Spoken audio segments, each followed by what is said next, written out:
Meu nome é Antônio Carlos. Tenho 34 anos e trabalho como segurança noturno em São Paulo.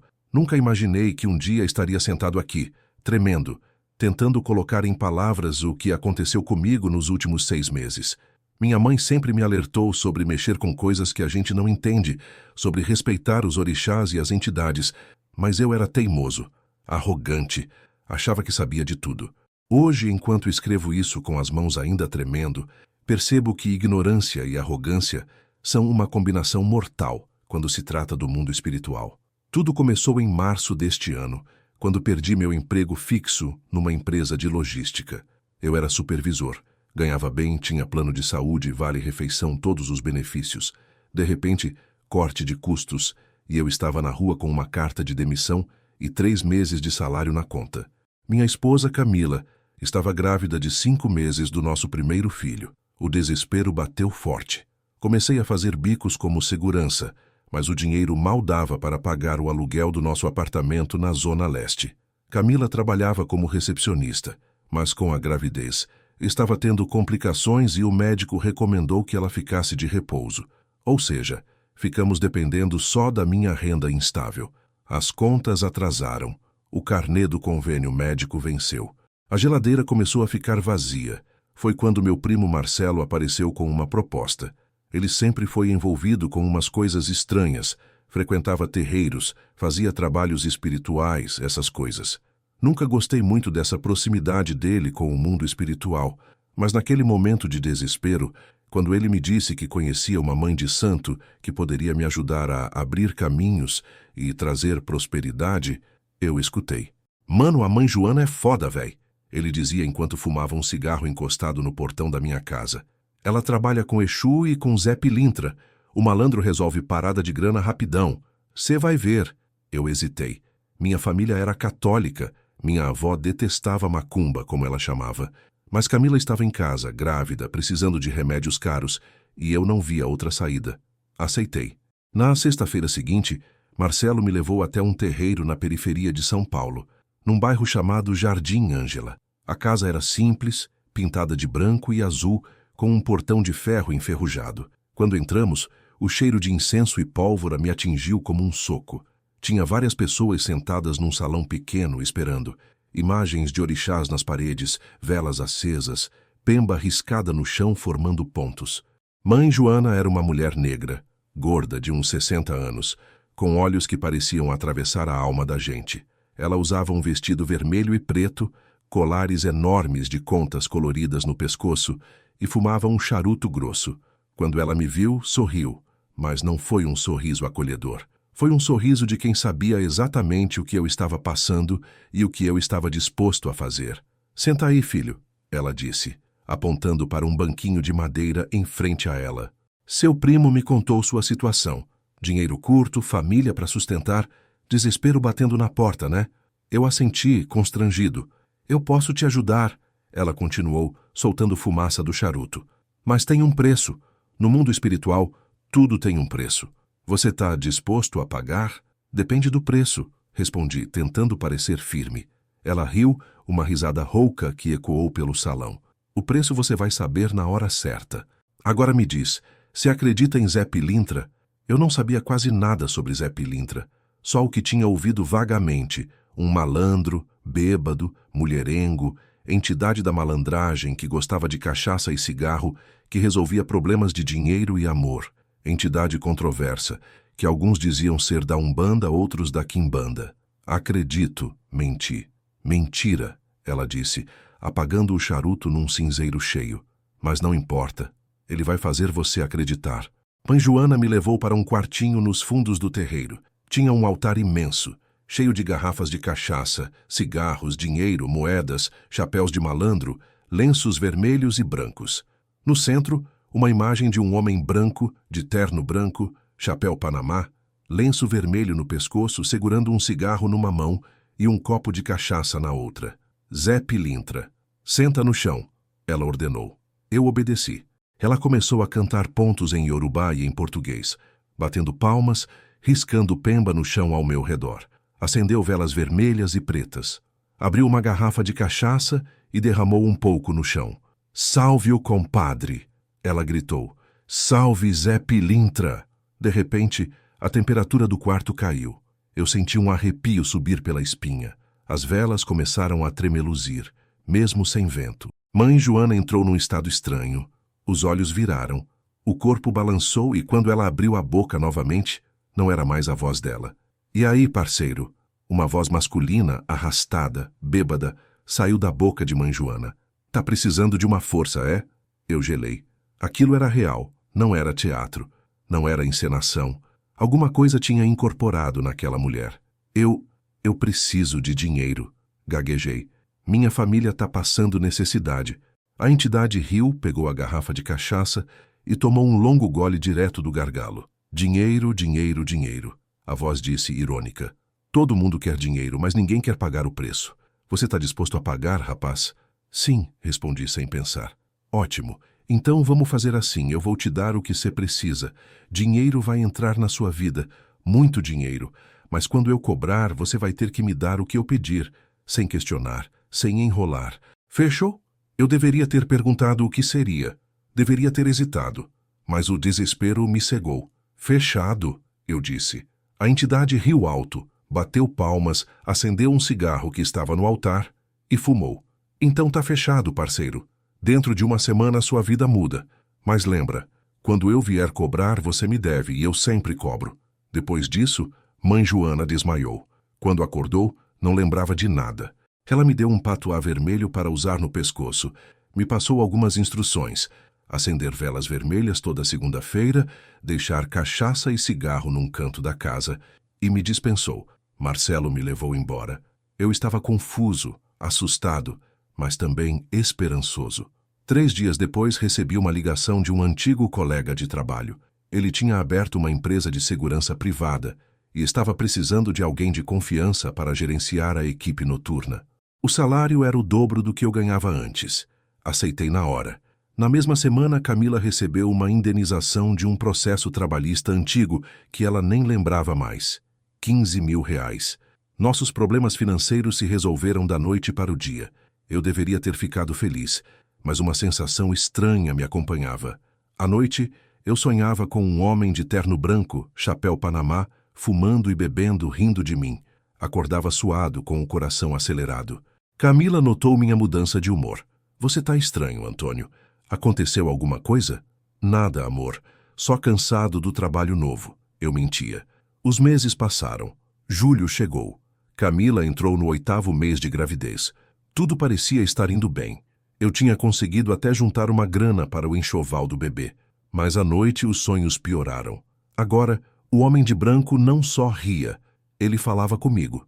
Tá achando que esqueci de você, parceiro? Ele dizia, soprando fumaça de cigarro na minha cara. Tá achando que dinheiro cai do céu? Chegou a hora de pagar. Eu acordava gritando. Camila ficava apavorada. Antônio, você precisa ver um médico. Isso não é normal. Eu tentei ignorar. Mas numa segunda-feira, dia 22 de julho, tudo desmoronou. Eu estava trabalhando numa ronda noturna num condomínio de luxo na Zona Sul, quando recebi uma ligação de Marcelo. A voz dele estava desesperada. Mano, você precisa vir aqui no terreiro agora. Agora, caralho. Que houve? É a Mãe Joana. Ela tá possuída. Zé Pilintra baixou nela e tá falando seu nome sem parar. Ele tá furioso, mano. Vem logo. Meu sangue gelou.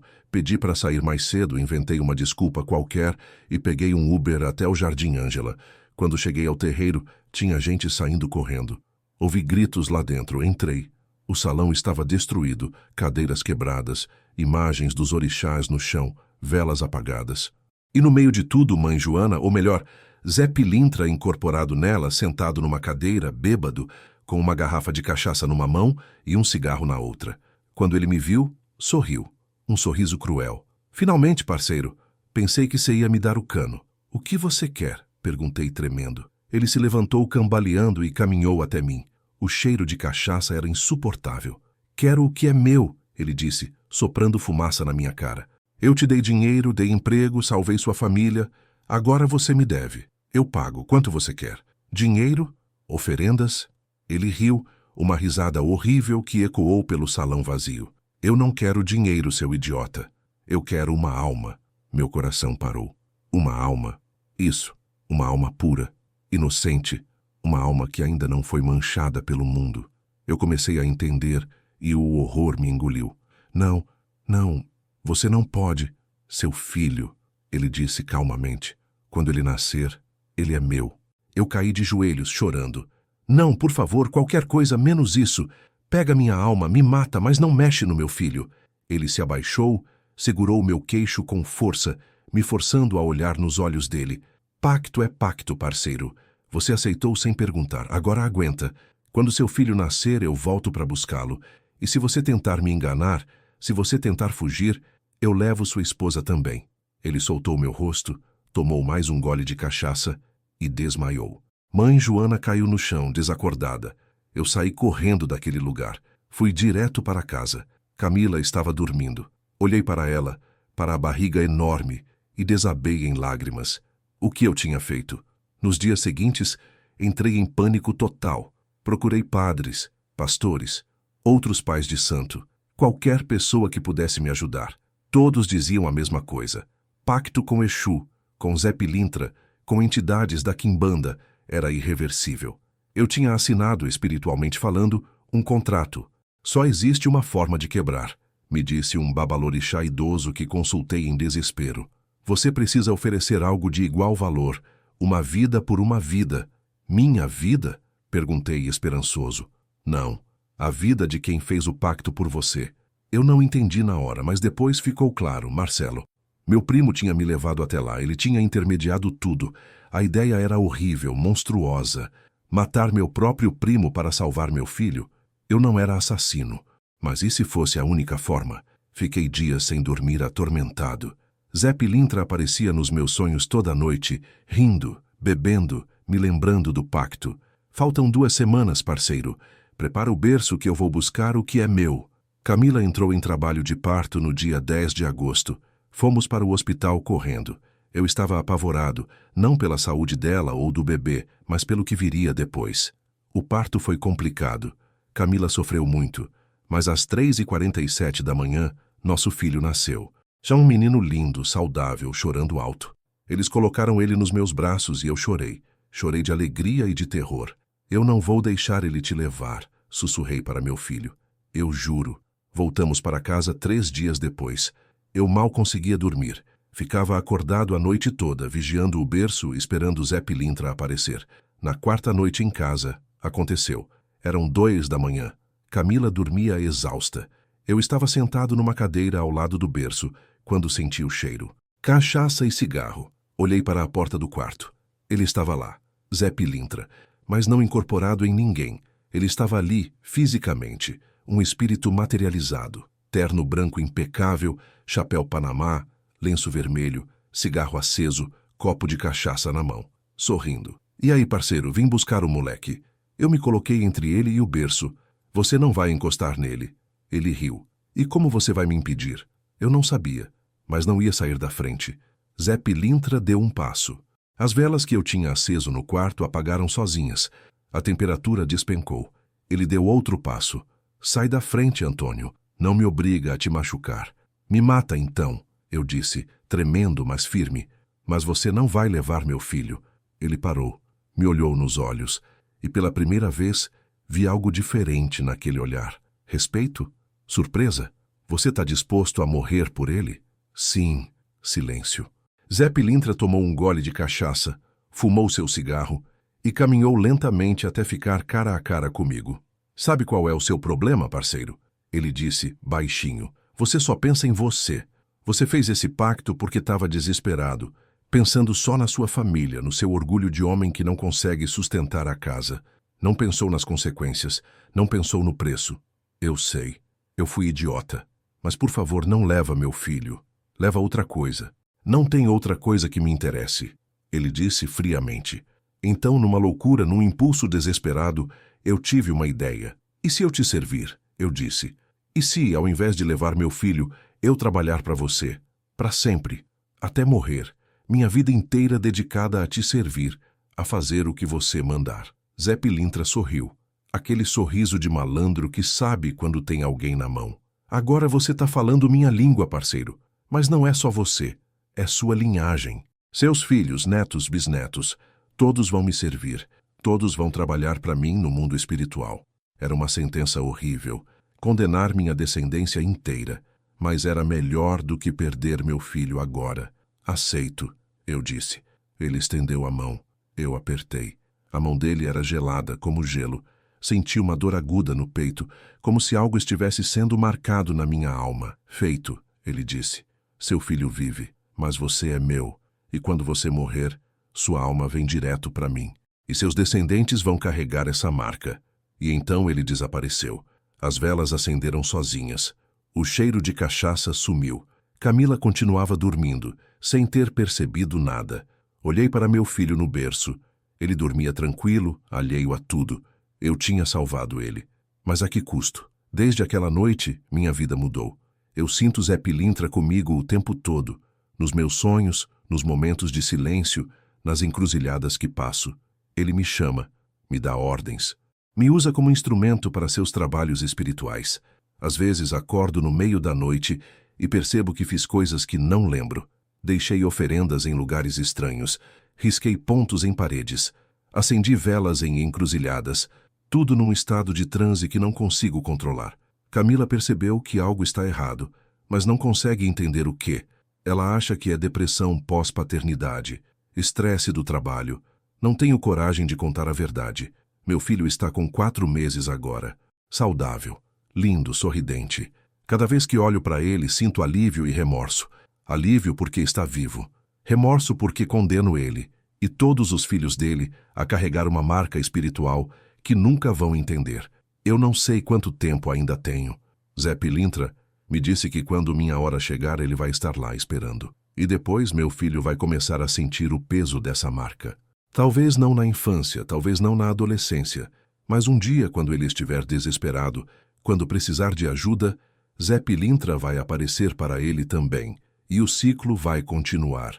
Aprendi da pior forma que desespero não justifica imprudência, que mexer com forças espirituais que não compreendemos é assinar um cheque em branco para o desconhecido, que todo pacto tem um preço, e esse preço nem sempre é o que imaginamos.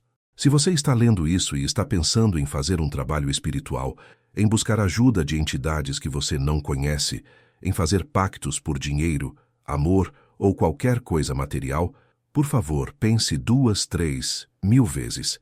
Pergunte o preço. Entenda as consequências. Porque uma vez que você aceita, não há volta. Eu salvei meu filho da morte, mas o condenei a uma vida de servidão espiritual. Eu vivo, mas não sou mais dono da minha própria alma. E quando fecho os olhos à noite, ainda ouço a risada de Zé Pilintra, o tilintar do copo de cachaça e o cheiro do cigarro. Ele está sempre aqui, esperando, cobrando, porque no mundo espiritual, assim como no mundo material, ninguém dá nada de graça. E eu, na minha arrogância e desespero, esqueci disso. Agora pago o preço todos os dias, e vou pagar até morrer, e meu filho pagará depois de mim, e o filho dele depois. Uma corrente eterna de servidão que comecei sem saber e que não posso mais quebrar. Que meu erro sirva de aviso, que minha história seja um alerta, porque Zé Pilintra, Exu e todas as entidades poderosas do mundo espiritual não são brinquedo, são forças reais com vontades próprias e agendas que nós, simples mortais, não conseguimos compreender. E quando você faz um pacto com eles, você não está apenas apostando seu dinheiro ou sua sorte.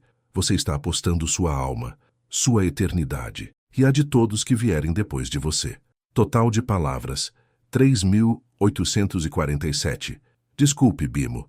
Percebi que o relato ficou muito abaixo do mínimo solicitado. Vou reescrever completamente, expandindo a narrativa para atingir as 9.500, 10.000 palavras que você pediu, mantendo a tensão, o medo e o final impactante. Me dê um momento. Tais Tomeira Camesse e Zé Pilintra vingativo. Ele apareceu bêbado no terreiro e fez um pacto comigo. Meu nome é Antônio Carlos da Silva, tenho 34 anos e trabalho como segurança noturno em São Paulo. Nasci e cresci na Zona Leste, num bairro chamado Cidade Tiradentes, onde todo mundo se conhece, todo mundo sabe da vida de todo mundo, e os segredos não duram muito tempo escondidos. Minha mãe, Dona Aparecida, sempre foi uma mulher de fé.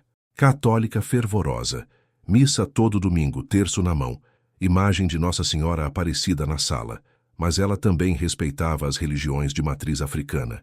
Tinha amigas que eram da Umbanda, conhecia benzedeiras, sabia que havia coisas no mundo espiritual que a Igreja Católica não explicava. E ela sempre me alertou: meu filho, respeite os orixás, respeite as entidades, mas nunca mexa com o que você não entende. Eu ouvi essas palavras a vida toda, mas como todo jovem arrogante, achava que sabia mais que minha mãe. Achava que histórias de macumba, encosto, trabalho espiritual, tudo isso era superstição de gente antiga. Eu estava errado, terrivelmente errado. E agora, enquanto escrevo essas palavras com as mãos ainda tremendo, percebo que ignorância e arrogância, quando combinadas, podem destruir não apenas uma vida, mas gerações inteiras. Tudo começou em março deste ano, numa terça-feira cinzenta e fria. Eu trabalhava havia 5 anos como supervisor numa empresa de logística na região do ABC Paulista. Era um bom emprego, salário de R$ 5.000, vale-refeição, vale-transporte, plano de saúde, todos os benefícios que um trabalhador brasileiro sonha em ter.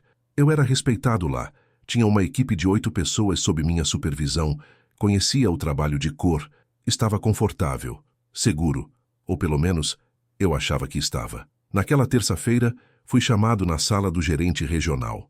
Entrei sorrindo, pensando que talvez fosse algum elogio, algum bônus, alguma promoção, mas quando vi a cara dele, o sorriso morreu no meu rosto.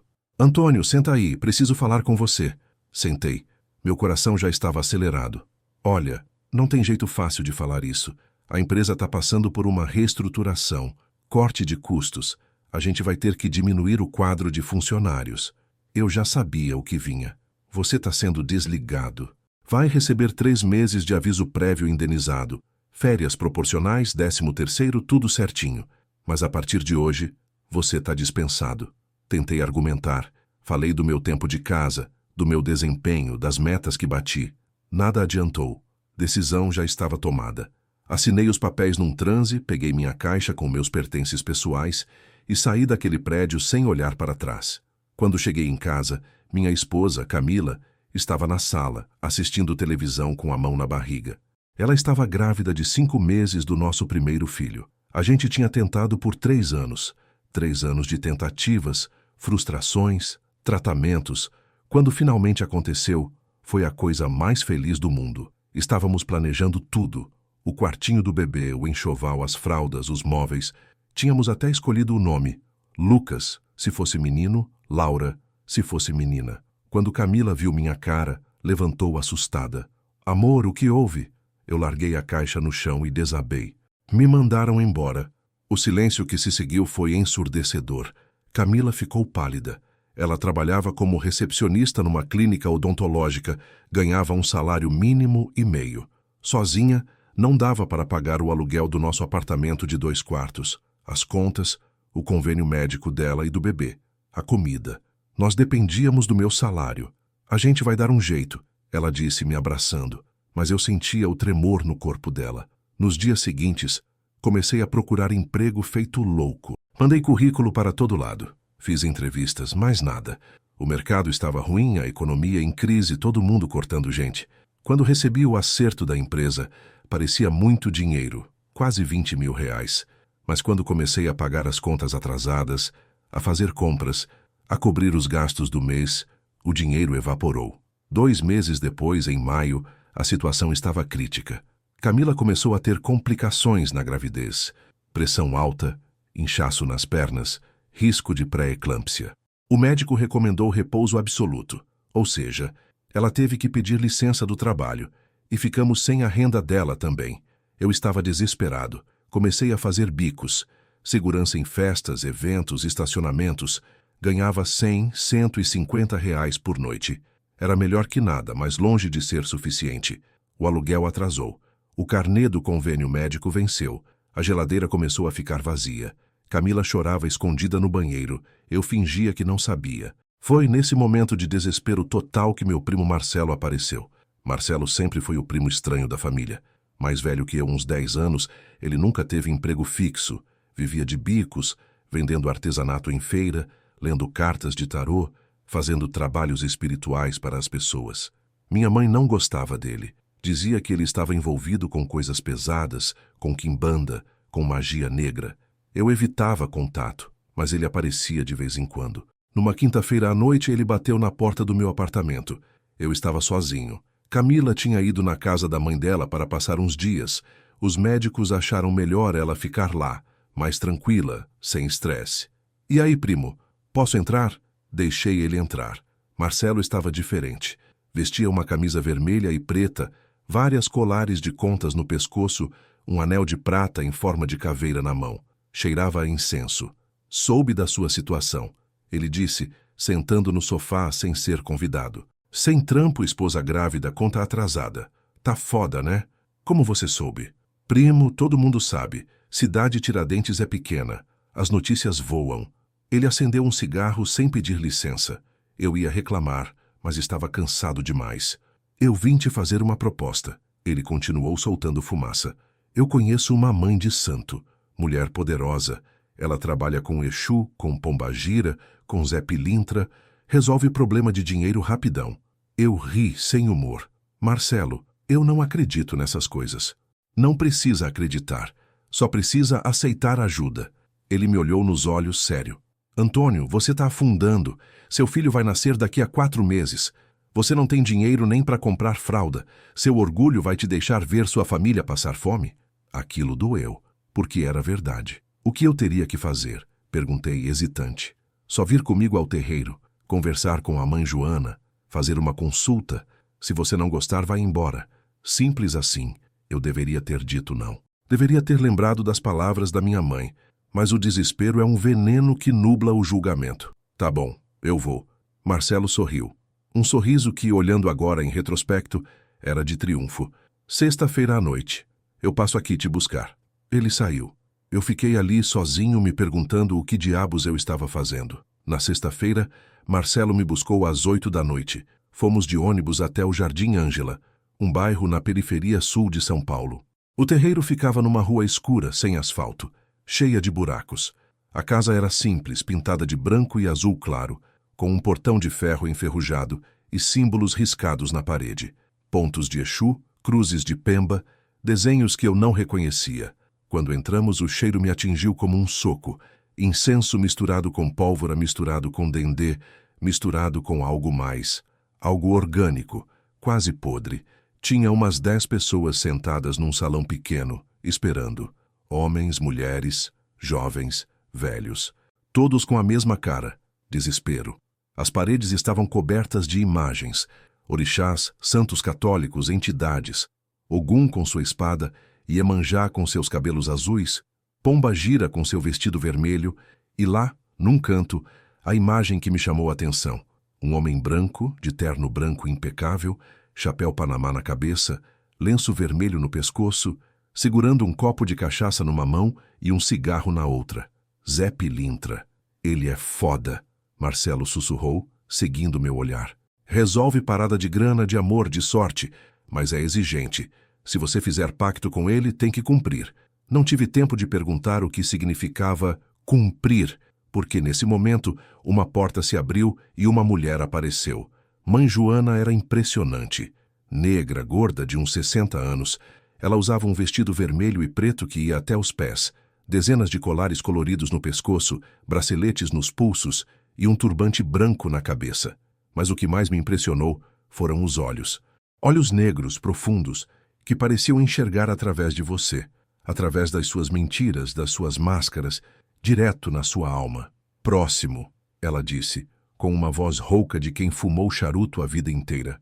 Marcelo me empurrou para a frente. É ele, mãe, meu primo, aquele que eu falei. Ela me olhou de cima a baixo e sorriu, mas não foi um sorriso acolhedor. Foi um sorriso de predador que encontrou uma presa fácil. Entra, filho. Entrei numa sala pequena abafada, iluminada só por velas vermelhas e pretas. Tinha um altar imenso no fundo, cheio de garrafas de cachaça, maços de cigarro, moedas, notas de dinheiro, rosas vermelhas, facas, tridentes e mais imagens de Zé Pilintra. Senta aí, ela disse, apontando para um banquinho de madeira baixo em frente a ela. Sentei. Minhas pernas tremiam. Ela acendeu um charuto grosso, soprou fumaça na minha direção e começou a jogar búzios numa gamela de madeira. Os búzios caíram. Ela os estudou em silêncio por um longo minuto, e então suspirou. Você está afundado, meu filho. Afundado em dívida, em desespero, em medo. Seu caminho está fechado. Tem gente te invejando, te olhando mal, te desejando o pior, e você está carregando um peso que não é seu. Aquilo poderia se aplicar a qualquer pessoa, pensei, mas ela continuou. Você perdeu emprego recente. Sua esposa está esperando um filho. Você está fazendo bico para sobreviver, mas não está dando conta. E tem medo, muito medo. Medo de não conseguir ser o homem que sua família precisa.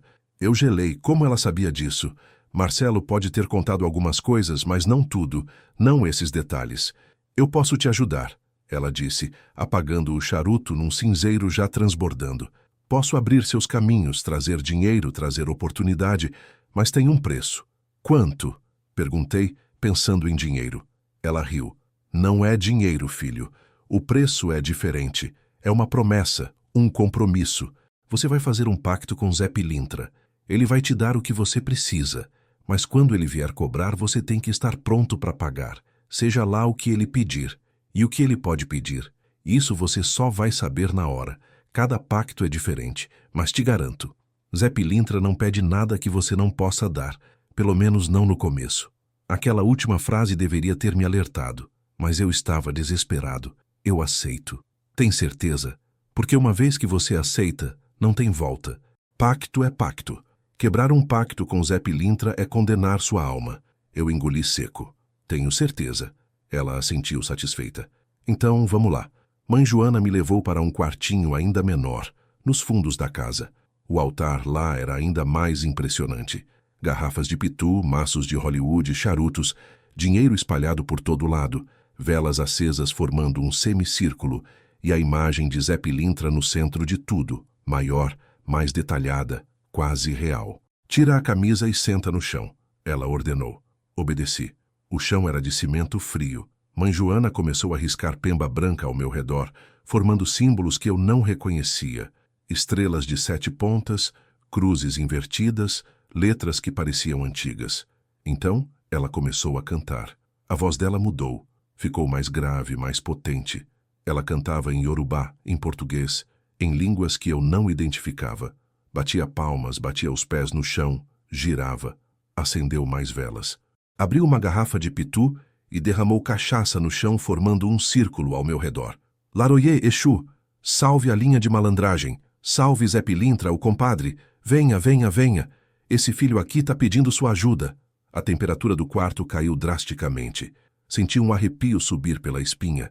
As chamas das velas começaram a tremeluzir violentamente, mesmo sem vento. E então, ouvi um assovio, baixo, arrastado, como um malandro chamando a atenção numa esquina. Mãe Joana parou de cantar. Seu corpo ficou rígido. Os olhos viraram mostrando só o branco. Ela começou a tremer, a espumar pela boca. E quando abriu os olhos novamente, não era mais ela quem estava ali. A postura mudou. O jeito de andar mudou. Ela, ou melhor, ele, pegou uma garrafa de cachaça, tomou um longo gole, arrotou alto e me olhou com um sorriso malicioso. E aí, parceiro, uma voz masculina, rouca, bêbada, saiu da boca de Mãe Joana. Tá precisando de uma mãozinha, é? Eu estava paralisado de medo. Aquilo era real, não era teatro, não era fingimento.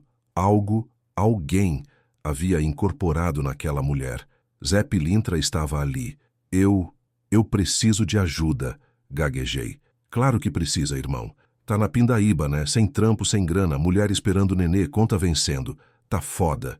Ele riu, acendeu um cigarro que estava no altar, deu uma longa tragada. Eu posso te ajudar, parceiro.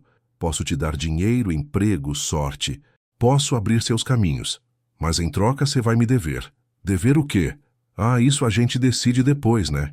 Por enquanto só precisa aceitar. Você aceita minha ajuda? Eu hesitei. Por um breve segundo, a voz da minha mãe ecoou na minha cabeça. Nunca mexa com o que você não entende. Mas o desespero falou mais alto. Aceito. Zé Pilintra bateu palmas, deu um grito de alegria, tomou mais um gole de cachaça. Fechado então, parceiro. Dentro de uma semana sua vida muda. Dinheiro vai entrar. Oportunidade vai aparecer.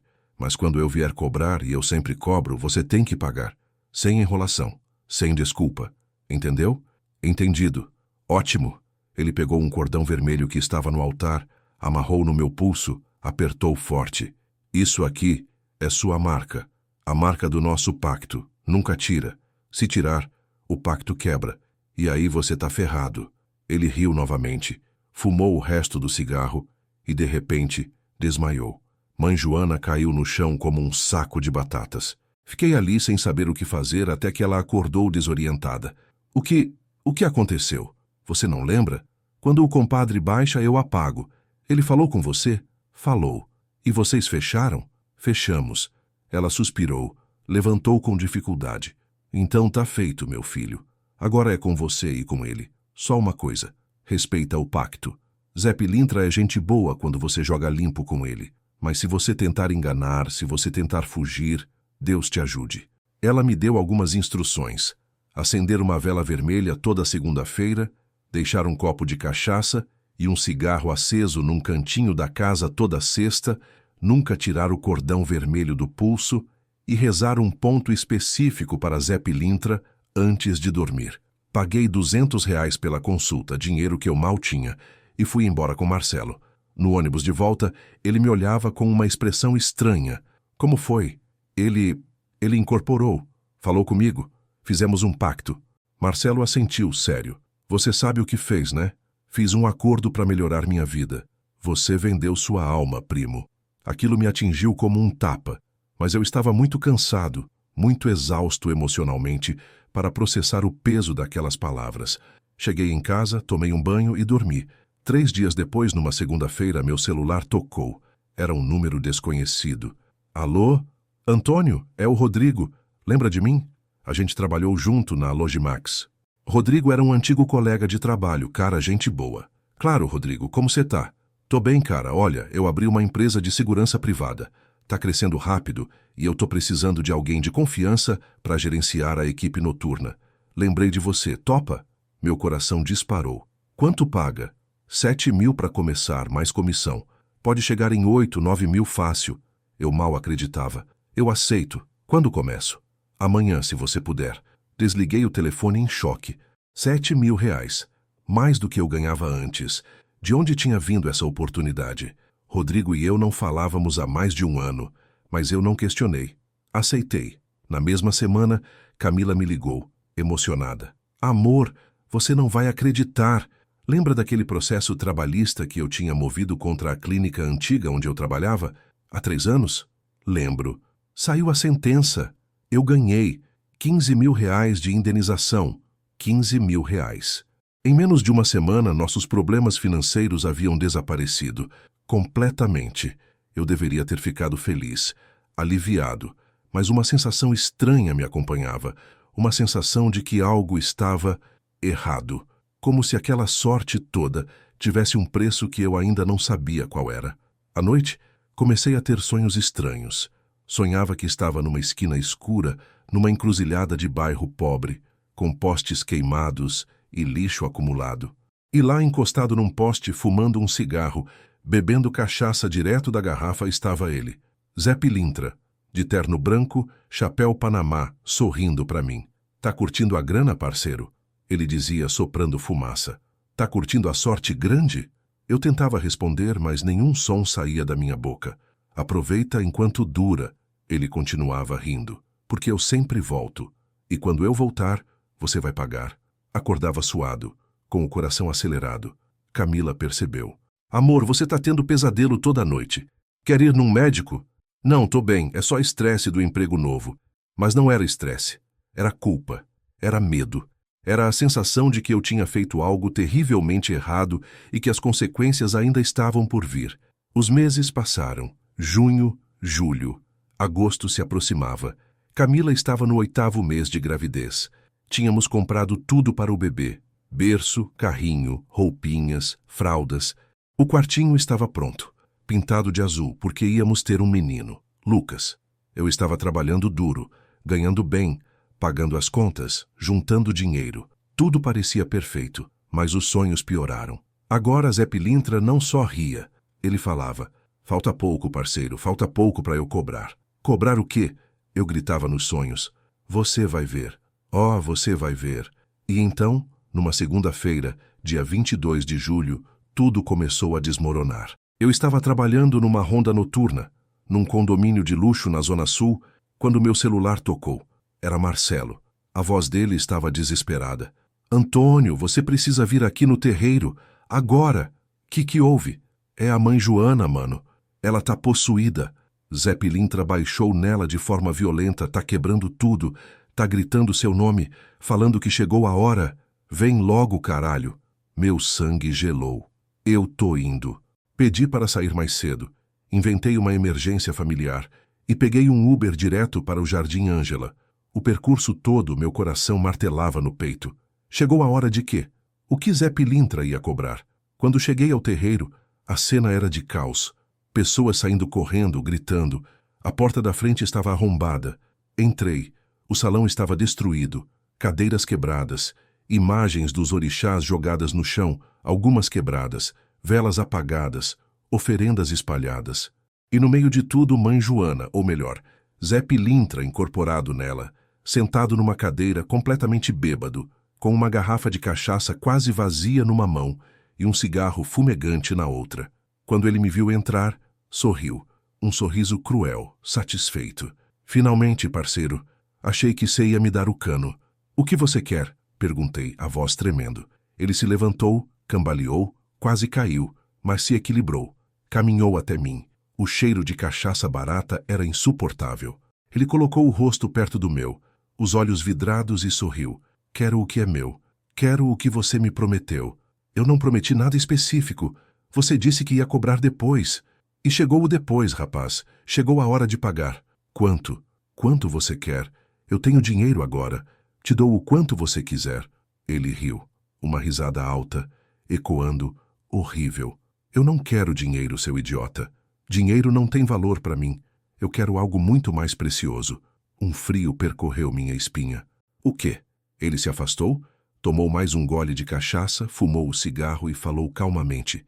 Eu quero uma alma pura, inocente, uma alma que ainda não foi manchada pelo mundo. Minha mente começou a processar lentamente, horrivelmente, o que ele estava dizendo. Não, isso mesmo, parceiro. Seu filho, quando ele nascer, ele é meu. O mundo desabou. Não, gritei. Qualquer coisa menos isso. Pega minha alma, me mata. Faz o que você quiser comigo, mas não mexe no meu filho. Zé Pilintra riu novamente. Sua alma já está marcada, rapaz. Já é minha. Mas não basta. Eu quero o menino. Quando ele nascer, eu volto. E se você tentar me impedir, se você tentar fugir, eu levo sua esposa também. E seus pais. E sua família inteira. Ele jogou a garrafa de cachaça no chão, que se estilhaçou e gritou. Pacto é pacto. Você aceitou sem perguntar. Agora aguenta. E então desmaiou. Mãe Joana caiu no chão, desacordada.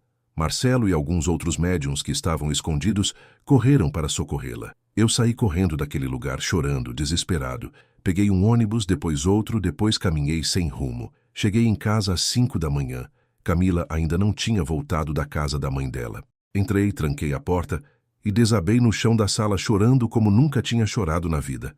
O que eu tinha feito? Que maldito pacto era esse? Como eu podia ter sido tão estúpido? Nos dias seguintes, entrei em desespero total.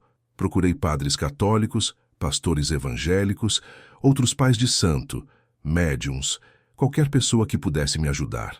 Todos me diziam variações da mesma coisa. Pacto com entidades da quimbanda é irreversível. Zé Pilintra é implacável quando se trata de cobrar dívidas. Você não deveria ter mexido com isso. Mas um babalorixá idoso, num terreiro de candomblé em Santo Amaro, me deu uma informação diferente. Ele era um homem negro, magérrimo, de cabelos completamente brancos, olhos amarelados pela idade. Quando contei minha história, ele balançou a cabeça, triste. Meu filho, você fez um pacto terrível, mas existe uma forma de quebrar. Existe? Perguntei com esperança. Existe, mas é difícil, moralmente complicado. Eu faço qualquer coisa. Ele suspirou. Você precisa oferecer algo de igual valor ao que foi prometido. Uma vida por uma vida. Minha vida? Não. A vida de quem intermediou o pacto, Quem te levou até lá? Quem fez a ponte entre você e a entidade? Marcelo. Eu teria que matar meu primo para salvar meu filho. A ideia era monstruosa, horrível, impensável. Marcelo era família. Sim, ele tinha me levado até aquele terreiro, mas ele não sabia que ia dar nisso, sabia? Ele estava tentando me ajudar, não? Ou será que sabia? Será que ele sabia exatamente o que Zé Pilintra ia cobrar? Será que ele tinha feito isso de propósito? Passei dias atormentado por essa dúvida. Sem dormir, sem comer. Camila voltou para casa e ficou apavorada com meu estado. Antônio, o que está acontecendo? Você está doente? Não, amor. É só estresse. Mas ela não era boba. Ela sabia que tinha algo muito errado. As semanas passaram. Cada dia que passava, mais próximo do nascimento de Lucas, mais Zé Pilintra aparecia nos meus sonhos me lembrando. Faltam 3 semanas, parceiro. Prepara o berço. Faltam 10 dias. Você já comprou a roupinha branca para o batizado? Faltam 5 dias. Eu tô animado. Faz tempo que eu não levo uma alma tão pura. No dia 8 de agosto, Camila entrou em trabalho de parto. Fomos para o hospital correndo. Ela estava com dor assustada e eu estava aterrorizado. Não pela saúde dela ou do bebê, mas pelo que viria depois. O parto durou 6 horas. Camila sofreu muito, mas foi forte. E às 3h47 da manhã de 9 de agosto, nosso filho nasceu. Um menino lindo, de pele clara, cabelos escuros, olhos fechados, chorando alto, cheio de vida. A enfermeira o limpou, enrolou numa manta e colocou nos meus braços. Parabéns, papai. Olhei para aquele serzinho minúsculo, indefeso, e chorei. Chorei de alegria, de amor e de terror. Eu não vou deixar ele te levar. Sussurrei baixinho para que ninguém ouvisse. Eu juro por tudo. Eu não vou deixar. Ficamos 3 dias no hospital. Camila se recuperando, Lucas nos exames de rotina.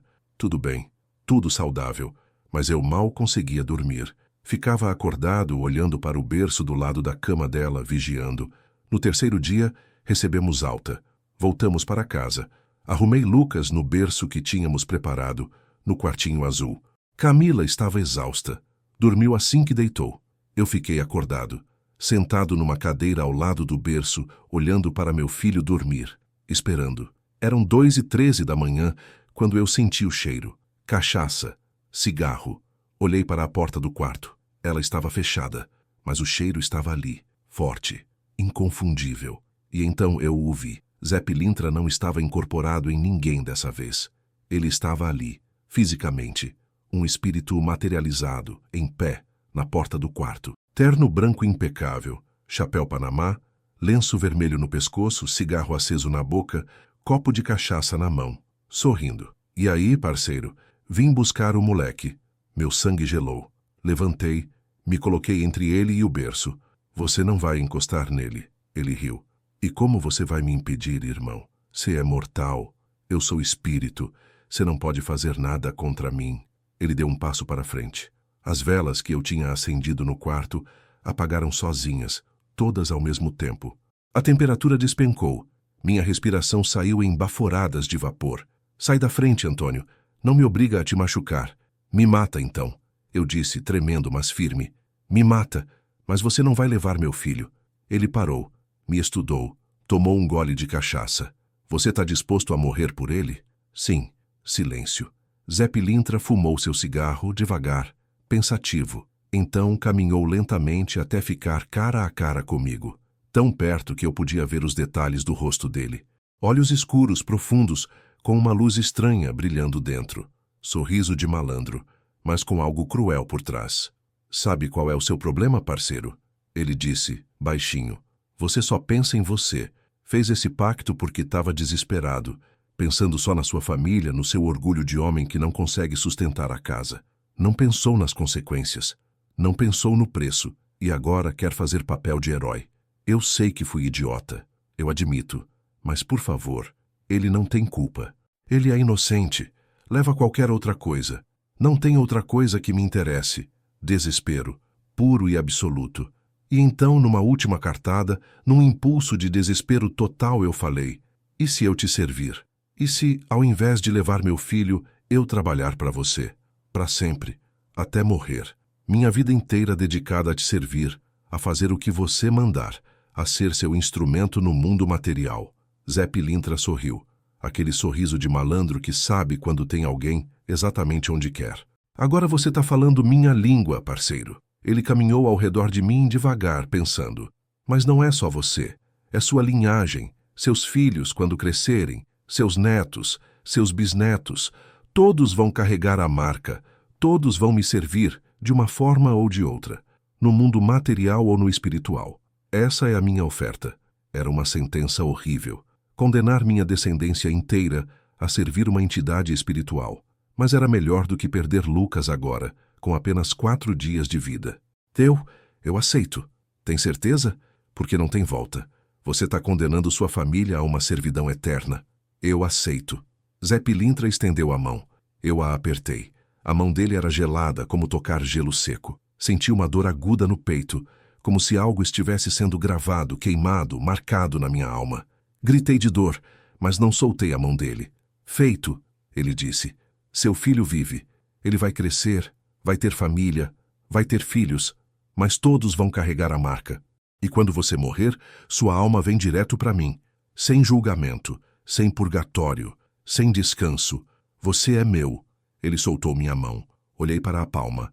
Tinha uma marca lá, um símbolo que eu não reconhecia, uma cruz invertida dentro de um círculo, com 3 pontos ao redor. Essa é a marca do pacto. Nunca vai sumir. E quando seu filho fizer 15 anos, a marca vai aparecer nele também. E ele vai começar a me sentir, a me ouvir. E o ciclo continua. Zé Pilintra tomou o resto da cachaça, jogou o copo no chão e desapareceu. Literalmente. Num piscar de olhos, ele sumiu. As velas acenderam sozinhas novamente. O cheiro de cachaça e cigarro evaporou. A temperatura voltou ao normal. Camila continuava dormindo sem ter percebido nada. Olhei para Lucas no berço. Ele dormia tranquilo, alheio a tudo o que tinha acabado de acontecer. Eu tinha salvado meu filho. Mas a que custo? Desde aquela noite, minha vida mudou completamente. Eu sinto Zé Pilintra comigo o tempo todo. Não vejo ele, mas sinto. Ouço sussurros. Recebo ordens mentais. Às vezes, acordo no meio da noite e percebo que fiz coisas que não lembro. Deixei oferendas em encruzilhadas. Acendi velas em cemitérios. Risquei pontos em paredes de bairros que nunca visitei. Tudo num estado de semitranse, como um zumbi espiritual cumprindo ordens. Camila percebe que algo está errado, mas não entende o quê. Ela acha que é depressão pós-paternidade, estresse do trabalho, cansaço. Amor, você precisa procurar ajuda, um psicólogo, um terapeuta. Você não está bem. Mas como eu explico? Como eu conto que vendi minha alma e a alma dos nossos descendentes para salvar nosso filho? Lucas está com 4 meses agora. É um bebê lindo, saudável, alegre. Cada vez que olho para ele, sinto alívio e remorso. Alívio porque ele está vivo, crescendo, rindo. Remorso porque sei que um dia, quando fizer 15 anos, a marca vai aparecer e ele vai começar a sentir, a ouvir, a ser usado. E não há nada que eu possa fazer para impedir. Eu condenei minha família. Gerações e gerações de descendentes meus vão carregar esse fardo. E tudo porque, num momento de desespero e arrogância, eu achei que podia fazer um pacto com forças que não compreendia. Minha mãe sempre me alertou. Nunca mexa com o que você não entende. Eu não escutei. E agora, pago o preço. Todos os dias. E vou pagar até morrer. E depois da morte vou pagar ainda mais.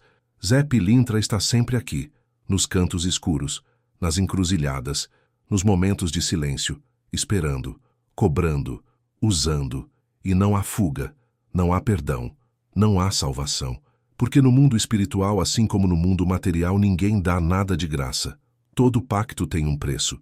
E eu, na minha ignorância, assinei um cheque em branco para o inferno. Se você está lendo isso, se está pensando em fazer um trabalho espiritual, em buscar ajuda de entidades que não conhece, em fazer pactos por dinheiro, amor, sorte ou qualquer coisa material, por favor, pense 2, 3, 1000 vezes. Pergunte o preço, exija clareza, entenda as consequências, porque uma vez que você aceita, uma vez que você aperta a mão do malandro espiritual, não há volta. Eu salvei meu filho, mas o condenei a uma vida de servidão espiritual. Eu vivo, mas não sou mais dono da minha própria alma. E quando fecho os olhos à noite, ainda ouço a risada de Zé Pilintra, o tilintar do copo de cachaça, o cheiro do cigarro. Ele está sempre aqui, esperando, cobrando, porque pacto é pacto. E Zé Pilintra sempre cobra. Sempre. Se você também já passou por experiências paranormais ou conhece alguém que fez pactos espirituais, deixe seu relato nos comentários. Inscreva-se no canal e ative o sininho para não perder as histórias mais assustadoras do Brasil. Compartilhe este vídeo para alertar outras pessoas sobre os perigos dos pactos espirituais.